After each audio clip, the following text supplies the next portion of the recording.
Also, Tommy Robinson is promoting his year-old documentary movie Clip 2020, which he is selling on Amazon. I guess this is his way of raising some more well-needed funds to feed his habit. Tommy is a racist, and I truly believe Tommy Robinson will be the cause of the shutting down of any peaceful protests in this country.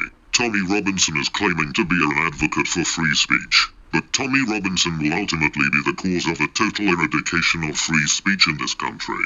The country my grandfather lived and died for. He is fueling a race war by spreading a warped reality that only the Muslims are grooming children. As if we do not have a history of that, conveniently ignoring our problems and focusing on immigrants. You don't care about those you claim to represent. You are a master at twisting facts to suit your rotten agenda. Focus on the real problems, instead of focusing on the immigrants. The more they censor me, the louder my voice gets. I've been removed from Twitter. I've had my PayPal closed, my website taken down. For what? We have laws. We have laws in this country against incitement of hatred. The common word now is hate speech. I wouldn't mind if genuinely I've been promoting hate or any of the things I'd said were illegal, but none of them are. They're factual, they're balanced, and still we're being removed, and still we're being silenced. 90% of grooming gang convictions are Muslim men, 20% are called Mohammed. It's a fact, and they know it. So they're just trying to claw back control, and the only way they can do that is by removing us. I think it will expose them even further. To watch, because you're too soft-handed, because they're not fucking white, basically. You daren't enforce the law because there's too many people who aren't white, and you don't know what to do you? You don't even draw your batons, you don't put your riot gear on. You let your officers get clapped from the side. You're watching police officers get sideswiped and punched and kicked all over the floor. And you don't enforce the law, why not? What's your problem? Oh man, I'm just watching it and I'm getting so fucking angry. Just thinking, how the fuck can you let that happen in our capital city? How can you move? It's not that you let it happen. You purposely let it happen. You moved the men out of the way that were there to protect that statue, and you made sure that those people could come and vandalise it. Piers Morgan, any celebrity who has supported this bullshit, those 27 injured police officers, it's on your hands, okay? I think 70% of people killed in police custody in the United States are white. You talk about white privilege. 600,000 crimes were committed in the United States last year by black people against white people. 60,000 crimes were committed by white people against black people. Don't bring this bullshit politics to our country, because we haven't got it.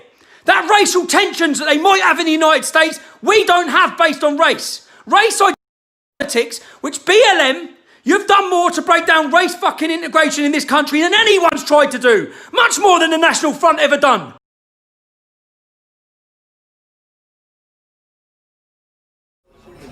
Racial attacks have led to a potentially explosive situation, one that coincides with British National Party activity in the East End. The BNP was formed 9 years ago after a split in the National Front. Meeting in a pub in Bethnal Green, they explain their simple philosophy. We want a final solution to the racial problems of this country. Our solution is repatriation. We want these people out, and that's why we're marching here today.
I've got to admit, I do feel a little bit apprehensive about going into this pub. I feel like Daniel going into the lion's den and searching around for divine protection. But as I've said all along, we've got to listen to white working class communities, even if they've got views which we don't like or feel are unpalatable, because good race relations is about dialogue. And that's what I'm here to do, to listen.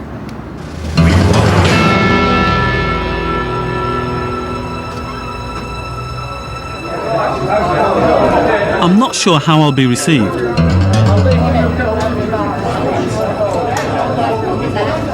There's even a gollywog behind the bar.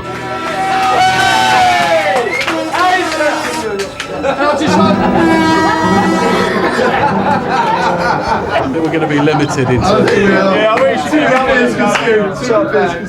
Do you feel you can talk about race as freely as I can? No. If not you particularly, if another ethnic minority come up to me and started mouthing me, and I was to mouth back at them, I'll get dumped for racism, and that's not fair. Do you feel... Was you born it? Yeah, I was, yeah. Right, yeah. If you're a white working class bloke, you're getting undercut. You have got no option but to vote BNP. If race relations bods came down to pubs like this, then the BNP would not be able to get away with spreading misinformation to those who feel they have no voice. Such as the Africans for Essex myth, that Africans are paid £32,000 to move into the area by Hackney Council. With all respect to you, the influx of coloured people around this area has like gone tenfold within like the last 18 months to 2 years. Last 2 years? Yeah. Now, like, what bugs me is the fact that, like, I've got a 32-year-old daughter that's still living at home, and when she's been on a council list and trying to get a council house, and you get other people that are being offered money. Where did you find out about the council giving money to people to move into the area as an incentive? It's a well-known thing. It's either in the press or it's like through BNP bits and pieces and whatever may be. This is not true, and I see this as part of an orchestrated campaign that breeds racism and is spread through leaflets like this that pander to people's fear of change. Where's the race relations industry when you need them? I feel really good about the conversations that I've had. Will people change their minds? I'm not sure, but that isn't really my issue. What is an issue is that if you're going to do race relations in this country, it needs to be hammered out and dealt with in these places, as well as in the lofty places of power. No race relations experts are nailing the BNP. I think I've done enough of listening. It's now time for me to do the talking. Is it true that Hackney Council is giving £30,000 to Africans to buy houses? Is that true? It's true. What it was is that Hackney, Tower Hamlets and Newham are giving people finances and the right to buy. But Hackney, all of those councils have categorically denied that this is true. They say it's complete lies. There's no evidence that there's any housing policy based on ethnicity and that you're completely wrong. Isn't that the case? Well, we may have got Hackney slightly wrong at that particular stage. So you got Hackney wrong? So you got Hackney wrong? On that particular stage? Yeah, so Hackney was wrong. Hackney has said it's wrong. The other councillors have said it's completely wrong and that it's peddling lies. We know that it's very easy to make people who don't necessarily have a great deal of information feel that things are blue when they're really green. It's brilliant spin, but it's dangerous, isn't it? Despite this falsehood, the BNP totally deny being in any way racist. But I think they're polarising people and deliberately stirring division. Why are you masking being a racist? Why not be honest about it? Because we're not. Again, what does racism mean? No, answer to me. What does racism mean? Let's do a black-eyed peas on you. Where's the love? Where's the love in your policies, man? There's no love. There. It's about hate. No, it's not. That ain't love. That ain't love. That's no, you love. Where's the love? Let's literally got to stop. Okay. I'm running massively behind that. I think my mother would be incredibly shocked to see me speak to the BNP. My approach is, at the end of the day, if you don't hear these people, you can't deal with their lies, you can't build policies and ideas and practices that are going to truly engage people. And I think that's what race relations has to be about. The Leicester branch of the National Front is one of the strongest in the country. So much so that the organiser, a 28-year-old lawyer called Anthony Reed Herbert, denies that the Front has any need to use clandestine groups to put out propaganda. As for the party's internal propaganda, he has some good news for his committee about the purchase of an office. Well, here it is. I had it in the post today. Our contract by way of exchange. So we have at last bought our own premises in the city. We're the first National Front branch anywhere in the country to buy our own premises.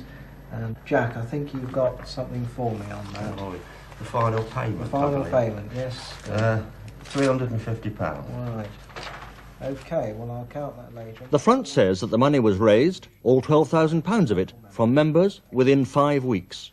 Nationally, it's hard to say how many members the National Front has, since the party won't publish figures. But it's probably a fair guess that membership is around the 10,000 mark. Including those born here? Absolutely, yes. Including those born here. The fact that they are born here doesn't make them British. They must be repatriated along with those who have actually come into this country. Whether they are born here or not makes not the slightest difference. Including those born here? Absolutely, yes. Including those born here. The fact that they are born here doesn't make them British. They must be repatriated along with those who have actually come into this country. Whether they are born here or not makes not the slightest difference.